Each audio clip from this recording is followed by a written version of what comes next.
नीचे आइए मैदान।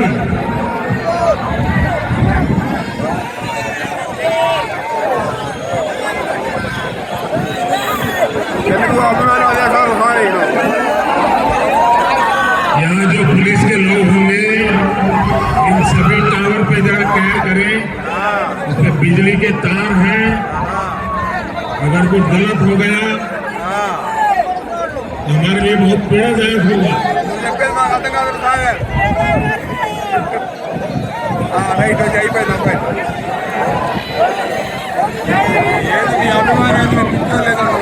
దయచేసి అందరూ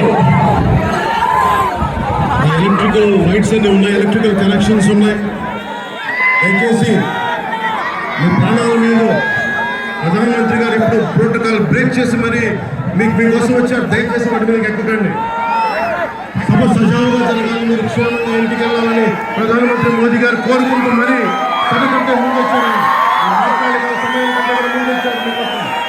దయచేసి మీరు దిగిపోయిన అక్కడి నుంచి ఆ టవర్ నుంచి దిగిపోమ్మా. నువ్వు దిగిపో, ఆలోచించక దిగిపో దిగాలి. దయచేసి కింద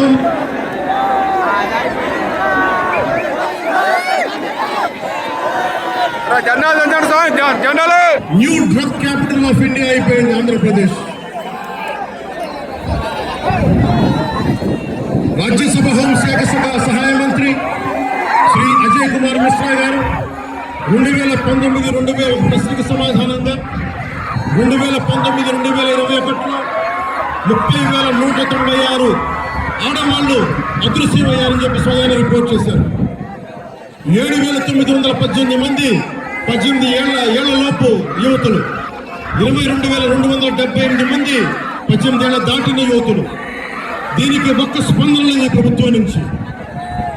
ఒకవైపు ఆత్మనిర్భర్ భారత్ గా, సెల్ఫ్ రిలయంట్ భారత్ గా ఎక్కడి నుంచో విదేశాల నుంచి వచ్చిన సంస్థలు భారతదేశానికి వస్తుంటే ఆంధ్రప్రదేశ్కి రావాల్సిన సంస్థలు పారిపోతూ ఉన్నాయి. 2,200 కోట్ల పెట్టుబడితో హైదరాబాద్ తరలిపోయింది.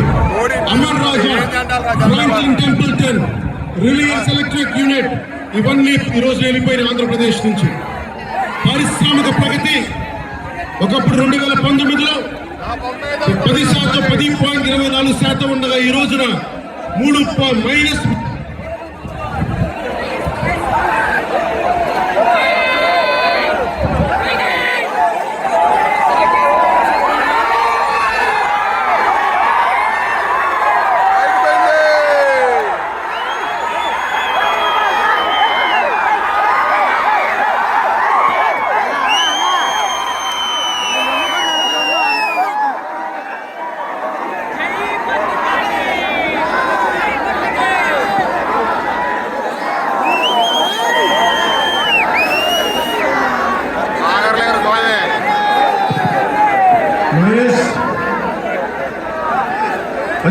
ఉండాల్సిన దయచేసి మీరు అందరూ మైసెట్ మీద పడకుండా దూరంగా వెళ్ళండి. అందరూ దయచేసి ఈ ఉత్సాహం దేశం రాష్ట్రం వైపు చూపించండి, దేశం వైపు చూపించండి. మైక్ సెట్ మీద పడితే మనకి మాట్లాడటానికి ప్రధానమంత్రి గారు విలువైన మెసేజ్ ఇస్తారు. దానికోసం మైక్ మీద పడకుండా, కన్సోల్ మీద పడకుండా దయచేసి అందరూ అక్కడ ఉన్న యువకులు అందరూ దయచేసి ఒత్తిడి చేయకుండా వెనక్కి వెళ్ళండి. ఆంధ్రప్రదేశ్ నెగిటివ్ గ్రోత్ పోతా ఉంది. మీ తెలుసు, వైజాగ్లో ఇన్సిడెంట్లు కానీ ప్రతిపక్ష నాయకుల మీద ఎలాంటి దాడులు చేశారో, బీజేపీ కార్యకర్తలని పొట్టల్లో కత్తులు గుచ్చి పేగులు బయటికి తీశారు వైసీపీ నాయకులు. వైఎస్ వివేకానంద రెడ్డి గారిని మర్డర్ చేయించిన ప్రభుత్వం ఇది. సిబిఎన్ గారిని ఇబ్బంది పెట్టిన ప్రభుత్వం అరెస్ట్ చేసి నన్ను స్వయాన అనేక పర్యాయాలు అడ్డుకున్న ప్రభుత్వం ఇది. ఈ ప్రభుత్వం పోవాలి. ఈ ప్రభుత్వం పోవాలంటే ఒకటే, డబ్బులు పెరిగిపోయిన జగన్ కి ఎవరు అడ్డు ఆపు లేరు, నేను ఏదైనా చేయగలను అనుకుంటున్నాడు. రావణాసురుడు కూడా ఒకటే అనుకున్నాడు.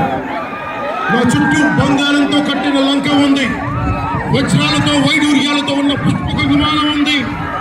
ధీరులు సూర్యులు మంది మార్భగం ఉన్నారు అనుకున్నాడు. నన్నేం చేయగలడు అనుకున్నాడు.